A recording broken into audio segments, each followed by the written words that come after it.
আসসালামু আলাইকুম এভরিওয়ান। দেখতে পাচ্ছেন এটা একটা বৈদ্যুতিক খুঁটি।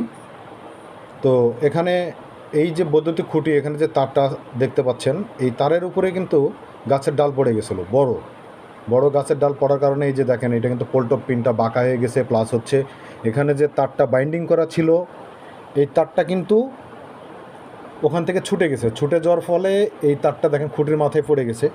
খুঁটির মাথায় পড়ার পরে যেহেতু আপনার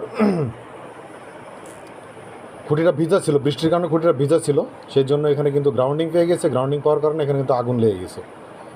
তো যাই হোক, আমরা সকালে খবর পাইছি যে এখানে আগুন লেগে গেছে। আমরা চলে এসেছি। আমরা চলে আসার পরে দেখেন আমরা যেভাবে আগুন নিভাই আর কি, আমরা ফায়ার সার্ভিসের সাহায্যে না, আমরা নিজেরাই এখন ফায়ার সার্ভিস। আমরা পোলের উপরে উঠছি, উঠে এই যে বোতলের ভিতরে পানি নিয়ে এই যে আগুন নিভানোর চেষ্টা করছি। তো যেখানে এরকম সমস্যা হবে আপনারা অবশ্যই একটু সাথে সাথে বিদ্যুৎ অফিসকে জানালে আমাদের জন্য